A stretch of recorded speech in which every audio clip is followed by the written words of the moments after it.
wabarakatuh. Halo, selamat pagi anak-anak ibu. Semangat ya untuk belajar hari ini. Nah, sebelum kita belajar, ibu mau bertanya, siapa yang sudah sarapan?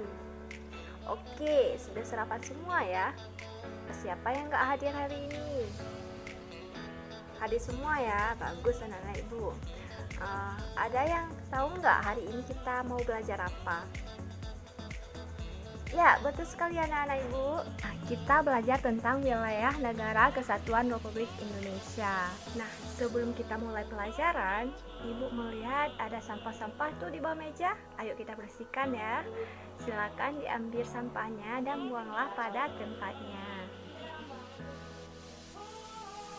Sambil kita menunggu teman-teman untuk membuang sampah, yang tidak ada sampah, ayo kita rapikan dulu mejanya. Yang belakang lurusin ya, ikutin yang depan, lurusin. Ibu lihat banjarnya mereng-mereng, ayo kita rapikan ya.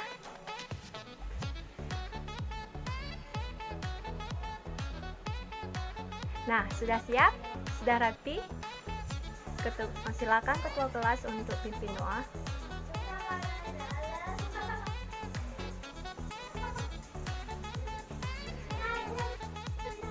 Udah siap ya belajarnya?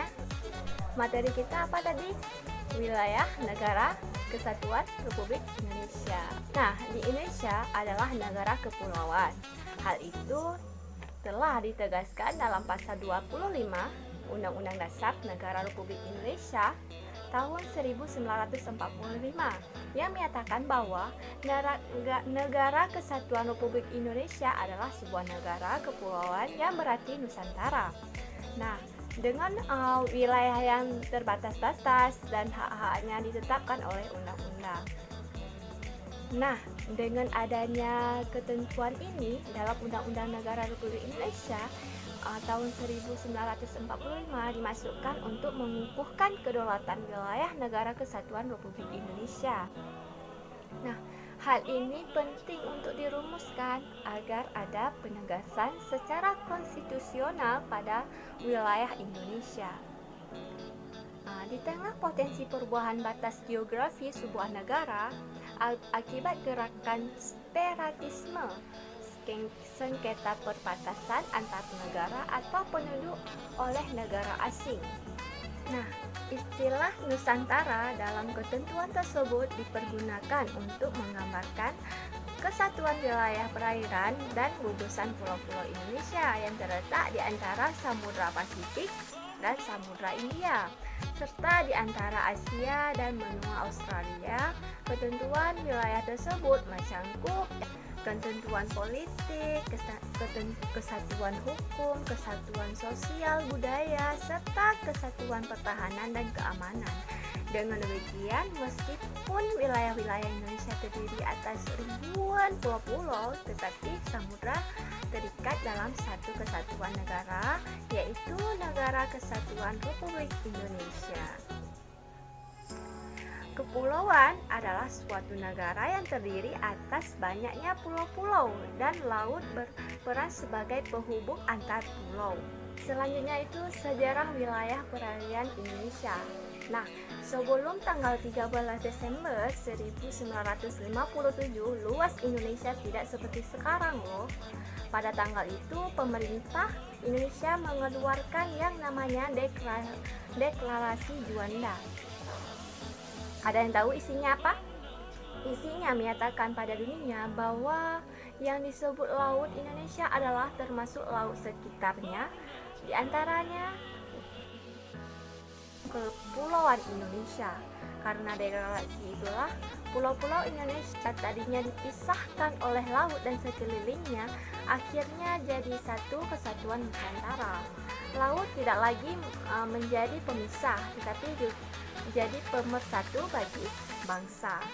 Karena deklarasi ini juga, kita akhirnya punya tambahan wilayah sebesar 2 juta kilometer persegi.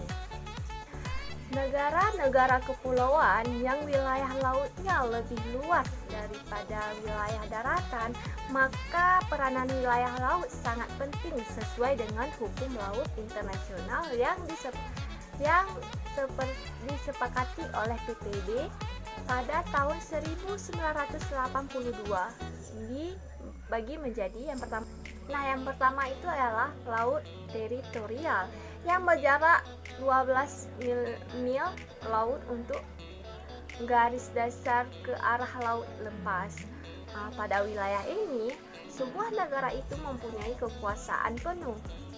Nah, yang kedua itu adalah zona landas kontinen, yaitu lanjutan sebuah benua yang kedalaman lautnya kurang dari 150 meter. Nah, yang ketiga itu adalah zona ekonomi eksklusif yang merupakan jalur laut terlebar 200 mil laut ke arah laut terbuka yang diukur dari garis dasar. Pada zona ini, negara punya hak berdaulat untuk mengeksplorasi sumber daya alam, terutama perikanan, dan kapal asing masih boleh dibebaskan untuk lewat, tetapi pemanfaatannya sesuai dengan izin. Lebih dari 200 mil itu disebut dengan laut internasional diatur oleh organisasi internasional. Selain wilayah lautan, wilayah daratan Indonesia juga memiliki kedudukan dan peranan yang sangat penting bagi tegaknya kedaulatan Republik Indonesia. Wilayah daratan merupakan tempat pemukiman atau kediaman warga negara untuk penduduk Indonesia di wilayah. Di wilayah daratan, Indonesia mengalir ratusan sungai, hamparan ribuan hektar hutan, persawahan, perkebunan. Nah, di bawah daratan, Indonesia juga terkandung kekayaan alam yang melimpah berupa bahan tambang seperti emas, batu bara, perak, lembaga, dan sebagainya. Hal ini disebutkan tadi merupakan anugerah Tuhan Yang Maha Esa untuk kemajuan negara kita. Tentunya kita harus mensyukuri. Selain wilayah lautan dan daratan, Indonesia juga mempunyai kekuasaan atas wilayah udara.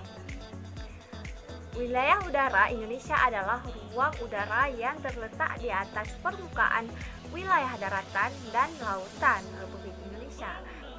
Berdasarkan Konvensi Canggu tahun 1944 tentang penerbangan sipil internasional, dijelaskan bahwa setiap warga negara mempunyai kedaulatan yang utuh dan eksklusif di ruang udara yang ada di atas wilayah negara. Negara kita mempunyai kekuasaan utuh untuk seluruh wilayah udara yang berada di atas daratan dan lautan. Nah, Republik Indonesia juga masih mempunyai wilayah satu lagi, yaitu wilayah ekstrateritorial. Nah, wilayah ini merupakan negara kita dalam kenyataan terdapat di wilayah negara lain. Keberadaan ini diakui oleh hukum internasional. Perwujudan dan wilayah ini adalah kantor-kantor perwakilan diplomatik Republik Indonesia. Nah, yang kedua itu batasan wilayah Negara Kesatuan Republik Indonesia. Setiap wilayah yang dimiliki pasti ada batasannya. Rumah yang kalian tempati juga mempunyai batasan. Begitu pula dengan sekolah ini mempunyai batasan, seperti dibatasi dengan bangunan yang lain, jalanan, dan sebagainya. Wilayah lain seperti desa, kecamatan, kabupaten kota, provinsi, hingga negara juga memiliki batasan wilayahnya. Batasan wilayah menggunakan atau menandai luas yang dimiliki oleh wilayah tersebut. Bentuk dari batasan wilayah bermacam-macam, ada dibatasi oleh sungai, laut, hutan, atau juga hanya berupa teguh perbatasan saja apabila wilayah tersebut berbatasan langsung dengan wilayah lainnya. Di sebelah utara, Indonesia berbatasan langsung dengan Malaysia dan juga laut 5 negara, yaitu Malaysia, Singapura, Thailand, Vietnam, dan Filipina. Sedangkan di batasan barat tidak ada yang negara yang berbatasan secara langsung, tetapi perairannya berbatasan dengan Samudra Hindia, Laut Andaman, dan perairan negara India.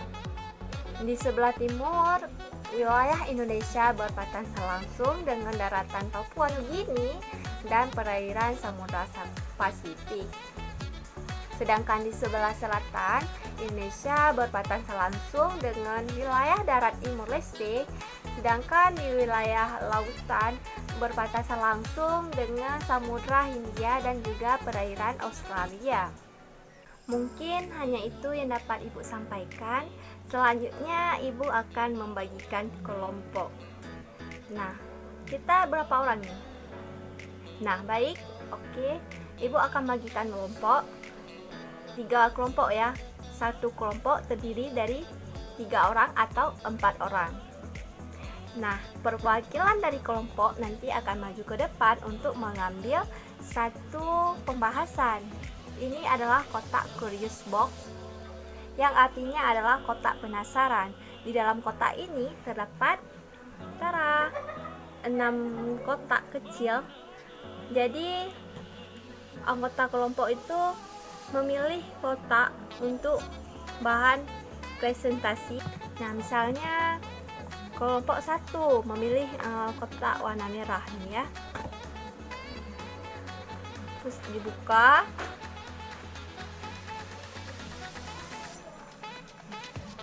Nah, terdapat sebuah gambar seperti ini. Nanti kalian menjelaskan apa hubungannya gambar ini dengan materi yang Ibu bahas tadi. Selanjutnya, kelompok itu mempresentasikan ke depan. Ibu hanya memberi waktu 5 menit ya. Begitu pula dengan kelompok-kelompok lainnya. Ibu hanya memberi waktu 5 menit. Nah, semua kelompok yang maju ke depan tadi sangat bagus ya presentasinya. Beri tepuk tangan dulu. Dengan berakhirnya presentasi hari ini, maka berakhir pula pertemuan kita. Nah, Ibu harap kalian belajar dari rumah untuk materi selanjutnya. Tentunya materi selanjutnya lebih berbeda dan lebih menarik. Ibu tutup. Wassalamualaikum warahmatullahi wabarakatuh.